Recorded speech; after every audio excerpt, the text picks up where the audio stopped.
Chapter 1: The Disappointment. It was the morning of April 12th, and Jasmine Turner was already feeling the weight of the long flight ahead. She had just turned 23, recently graduated from a top university, and was about to embark on a much-needed vacation to Paris. After months of academic stress and late-night studying, she had finally saved enough for a getaway.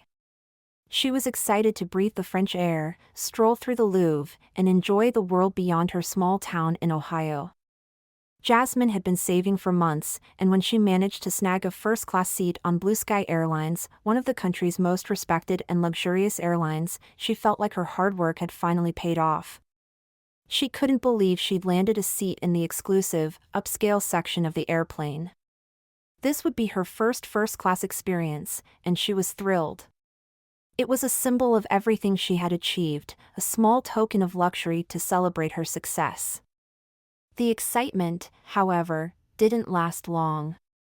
As she approached the boarding gate attendant Emily, a stern woman in her mid-30s with platinum blonde hair and sharp eyes, looked her up and down.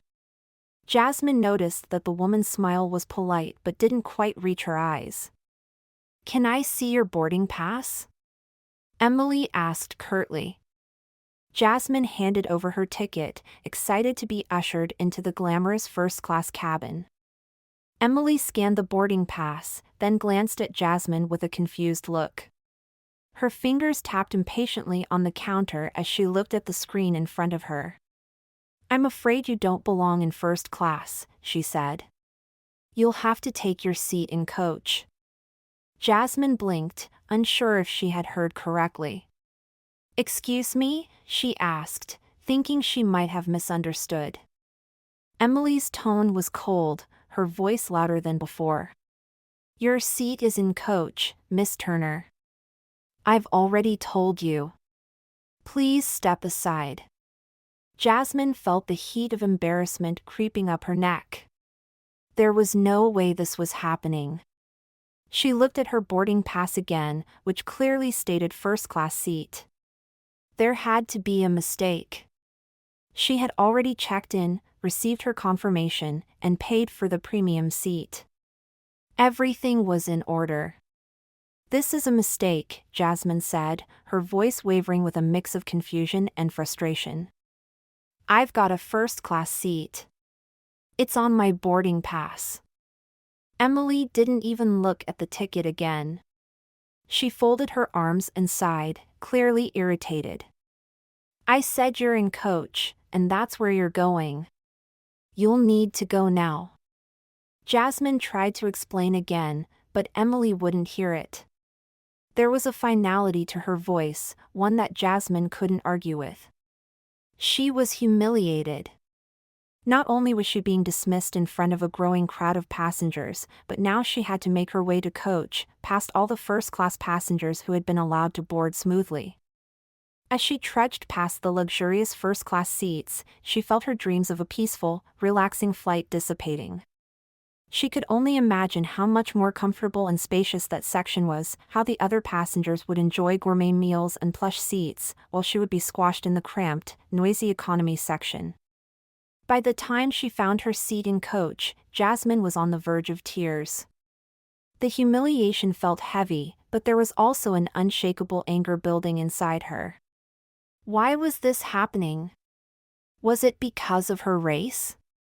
She had heard stories about discrimination in places like this before, but never thought it would happen to her. Chapter 2: A Word from Above. As the flight taxied down the runway, Jasmine tried to bury her thoughts.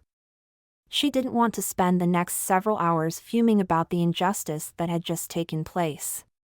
She was determined to enjoy her vacation, to find peace in the city of light, far away from the oppressive atmosphere of the flight. But just as she started to settle into her seat, her phone buzzed.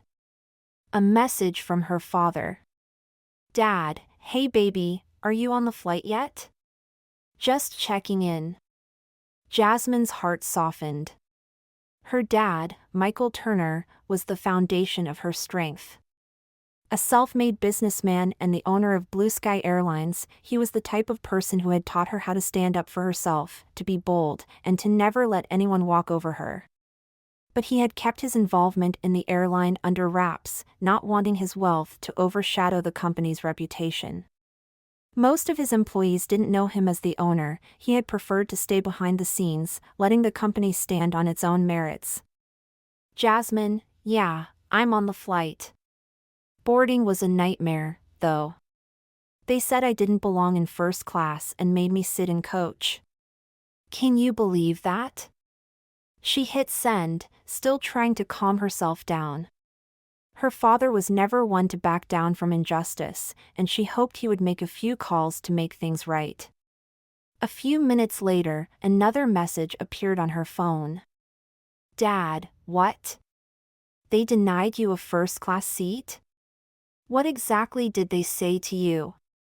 Jasmine recounted the details, telling him everything that had happened at the gate.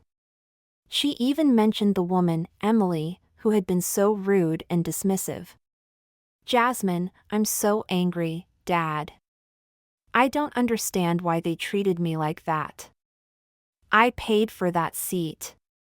I thought I was going to have a great experience, but now it's ruined. Her phone buzzed again. Dad, Jasmine, I need you to stay calm. I'll handle this. Don't worry, sweetheart. I own Blue Sky Airlines. I'll make sure this gets sorted. I'm calling the head of operations right now. Just relax and enjoy your flight. I'll make sure this is addressed. Jasmine blinked in disbelief as she read the message. Her father owned Blue Sky Airlines? She hadn't known. Her father had always kept his business dealings quiet, never letting them interfere with their family life. She had no idea that the airline was his. For the first time, she realized that her father's success ran much deeper than she ever knew. Chapter 3: The Phone Call. As the flight ascended into the sky, Jasmine's phone buzzed again. It was her father calling. Hey, baby, he said warmly, his voice filled with a calm authority that immediately put her at ease. I just spoke with the head of operations. I need you to listen to me very carefully. First, I'm sorry you went through that. That's unacceptable. I want you to know that no one should ever be treated like that on my airline, especially not you.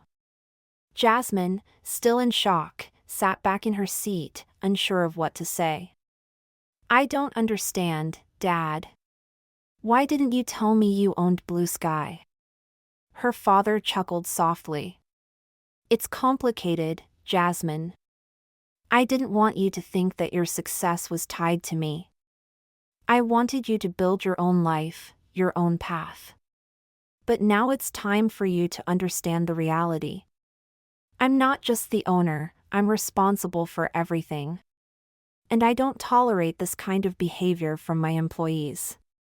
He paused for a moment before continuing. I've instructed the team to deal with Emily and anyone else involved. You'll never have to go through something like this again, Jasmine. I'll make sure of it. This is a learning moment for them. And for the airline. We don't treat our customers like that. Not ever.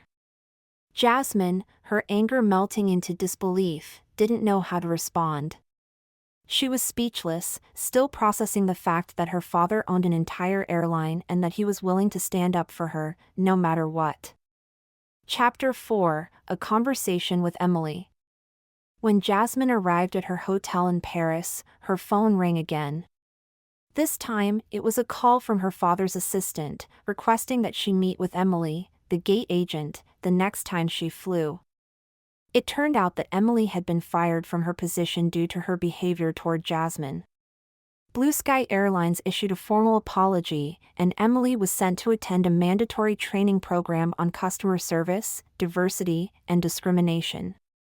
But the story didn't end there. Her father wanted to go a step further. He was determined to create a new policy within the airline, a zero-tolerance approach to discrimination. Jasmine, as the company's unofficial face, would be tasked with leading the charge in ensuring the airline was a welcoming and inclusive environment for everyone, no matter their background.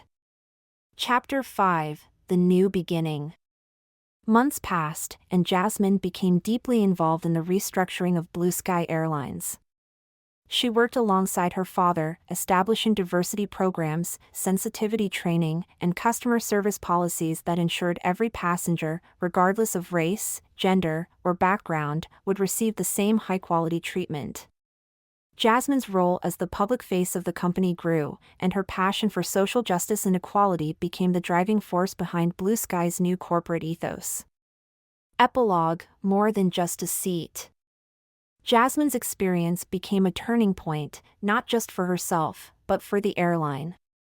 Blue Sky Airlines didn't just become a luxury airline, it became a symbol of inclusivity, respect, and customer-first values. Jasmine learned that standing up for herself had changed not only the trajectory of her life but also an entire company. The simple act of being denied a seat had snowballed into something much bigger, an opportunity to reshape an industry. As for her relationship with her father, it grew stronger. Jasmine had inherited more than just his entrepreneurial spirit, she had inherited his sense of responsibility, to her family, her community, and to the world.